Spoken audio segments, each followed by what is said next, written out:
Bom, boa noite. Eu sou o Armand, sou R4 da retina aqui da Unicamp. E hoje a gente vai falar sobre síndrome ocular isquêmica. Já para introduzir a doença, se a gente tiver que saber alguma coisa sobre a síndrome ocular isquêmica, a gente tem que saber que ela é uma causa de GNV. É a terceira, se a gente for colocar na epidemiologia, perde para a oclusão de veia central de retina e para a retinopatia diabética.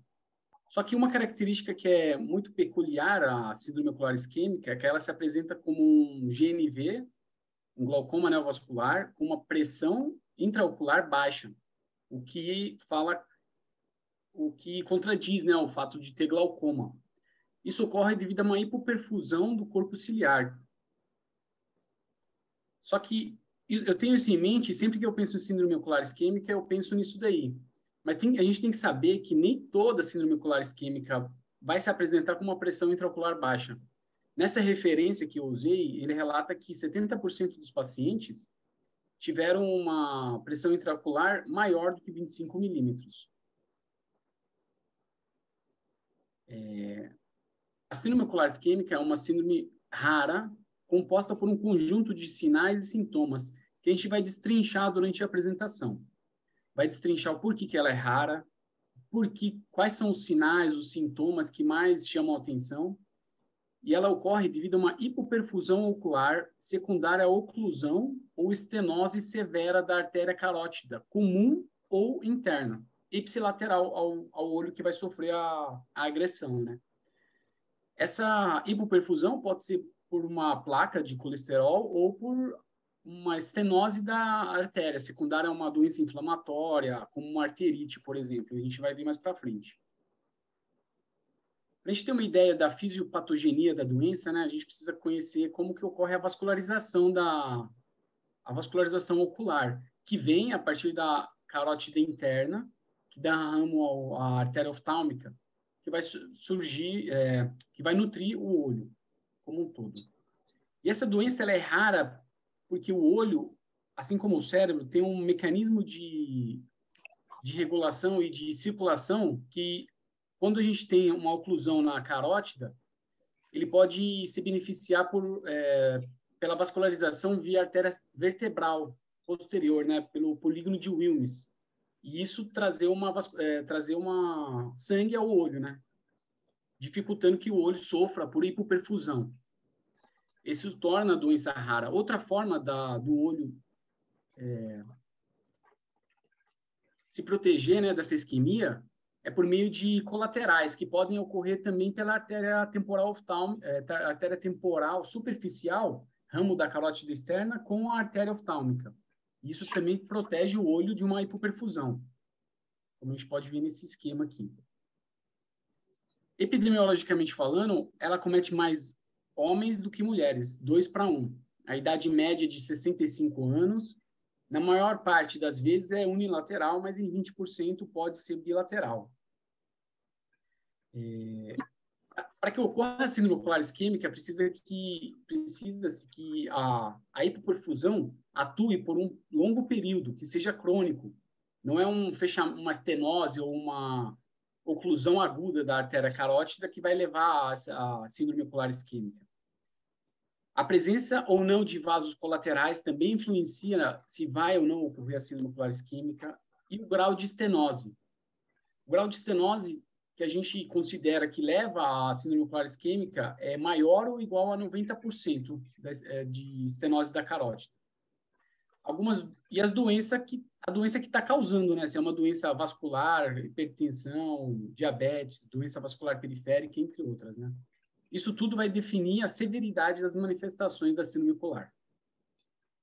Dos sintomas, eu peguei esse estudo aqui que avaliou 42 casos, que é uma doença que, quando a gente vai estudar, o pessoal lista sem sintomas, sem sinais, e acaba que você não sabe qual que é o principal, né?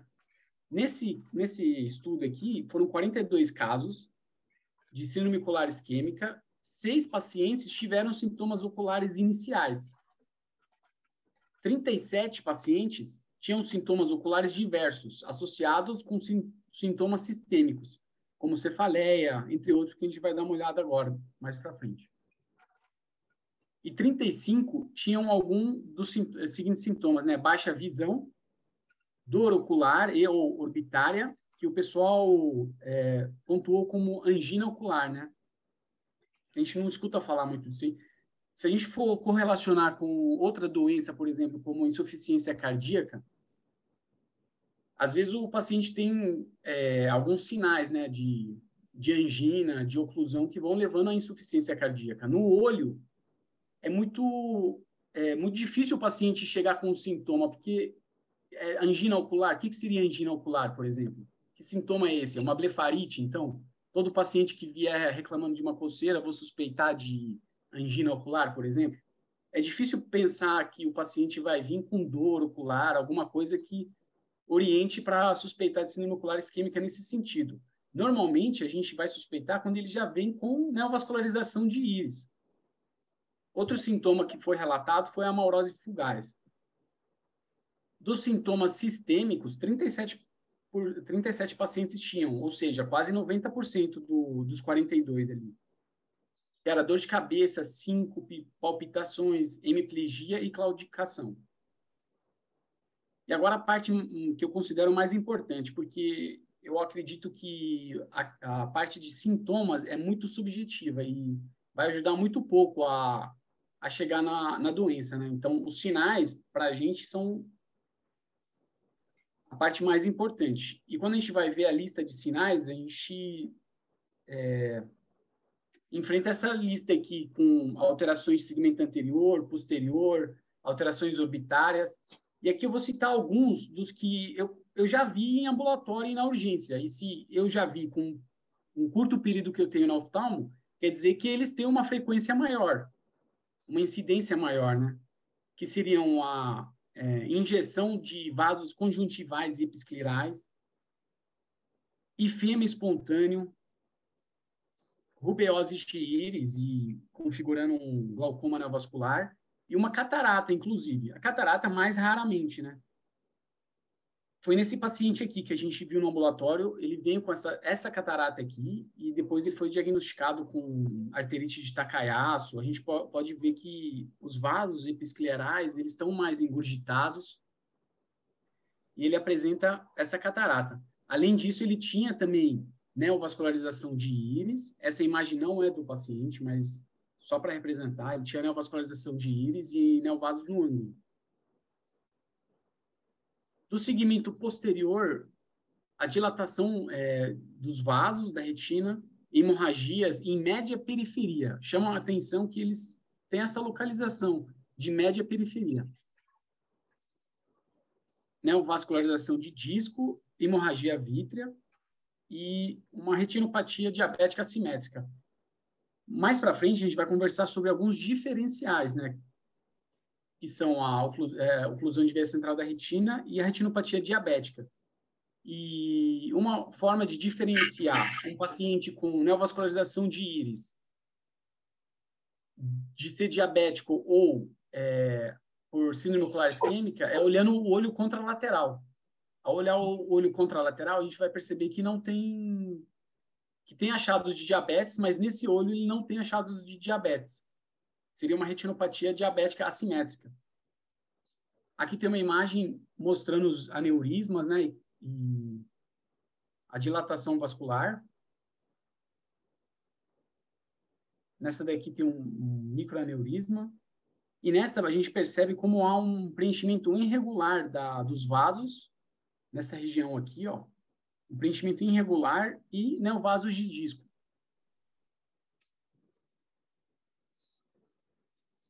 E quais são as doenças que são associadas à síndrome ocular isquêmica, né? Essas são as principais, são hipertensão, doenças cardiovasculares, cerebrovasculares, que se a gente for separar, são doenças ateroscleróticas, né? Aquele paciente mais idoso, tabagista, diabético, hipertenso, que tem mais fatores de risco cardiovascular. E além deles, tem a arterite de Takayasu, que naquele estudo de 42 casos, apenas um deles tinha essa doença, essa vasculite, né, de grandes vasos. E a síndrome do arco aórtico também, que é uma outra causa de hipoperfusão ocular, né? Síndrome ocular isquêmica. Nesse slide aqui, a gente discute os diferenciais de síndrome ocular isquêmica, né? Eu já citei, que é... Deixa eu tentar tirar isso daqui para poder mostrar melhor. Aqui.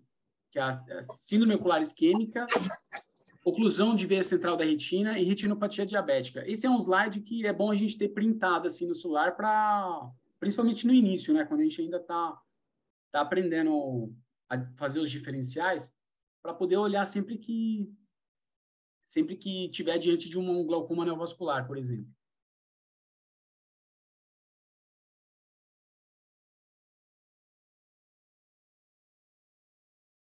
Como que a gente vai diagnosticar a síndrome ocular isquêmica? Um exame que pode ajudar muito a gente como oftalmo, né? Porque para diagnosticar a gente vai precisar fazer a avaliação da carótida. Mas na suspeita, né, da síndrome ocular isquêmica, a gente pode solicitar uma anjo e vai avaliar um atraso de enchimento coroidal, um tempo arteriovenoso prolongado também. No paciente que tinha Takayasu, o enchimento, né, até chegar à fase arterial, demorou 1 minuto e meio para preencher a artéria oftálmica, artéria central, né?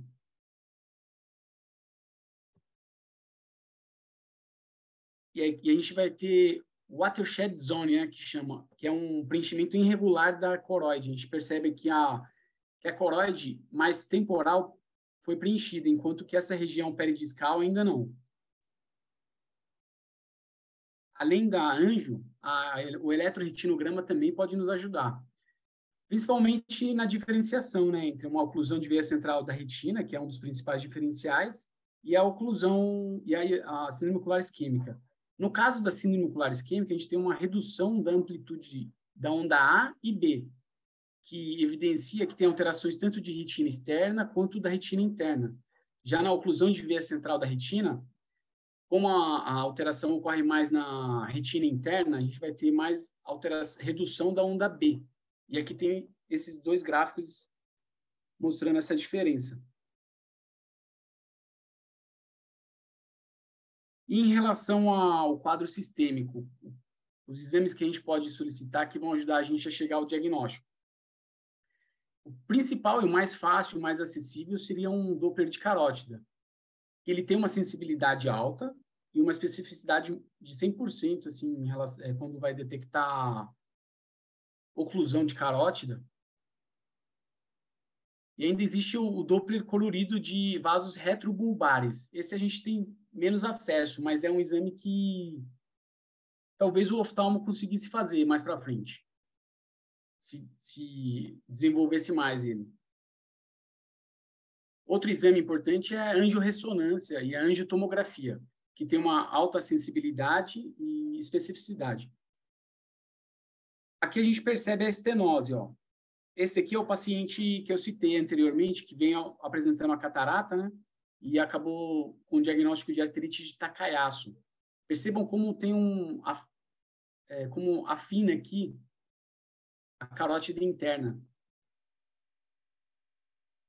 nessa região. E nessa região também. O dele era bilateral, né? Apesar de ser raro, existem os casos bilaterais. Mas o padrão ouro seria uma arteriografia de carótida. Só que a gente evita fazer por conta de ter mais riscos, né? Tem 4% de risco de ataque transitório, 1% de infarto cerebral e menos de 1% de morte. Mas, se necessário, a gente pode solicitar e ela seria o padrão ouro para detectar estenose ou alguma oclusão na carótida, no vaso. E como que é o manejo, né? A gente tem que pensar no manejo tanto ocular quanto sistêmico. Em relação às complicações oculares, né? Então, é um paciente que chega muitas vezes já com neovascularização de íris, às vezes com aumento da pressão intraocular, com neovascularização de retina. E a gente acaba tratando com corticoides e midriáticos para reduzir a inflamação ocular. E se a pressão estiver alta, a gente opta por colírios e por tensores que levam à redução da produção do humor aquoso, não aqueles que aumentam o escoamento, né? mas a gente dá preferência ao beta-bloqueador, como o timolol e brimonidina. Mas, se necessário, dá para usar os outros também, tá?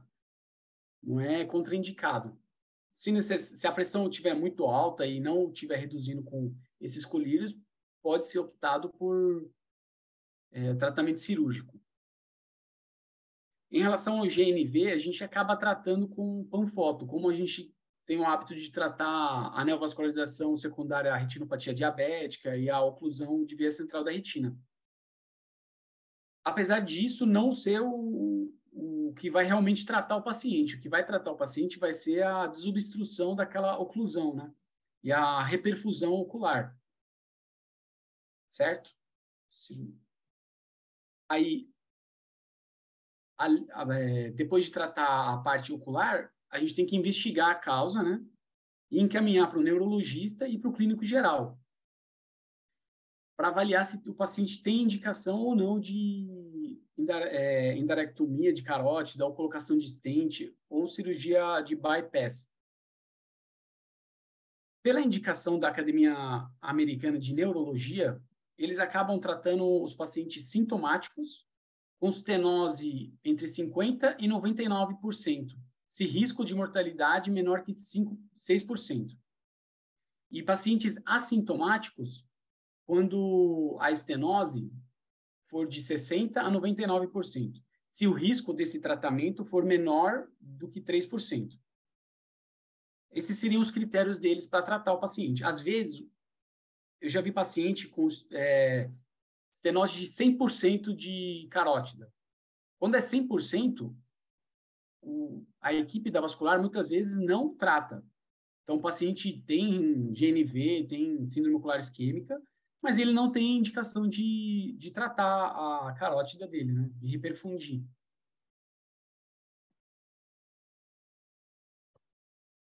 É importante também orientar o paciente em relação ao prognóstico, né? Tanto o prognóstico ocular, sendo que mais de 50% desses pacientes têm uma acuidade visual final conta-dedos ou inferior.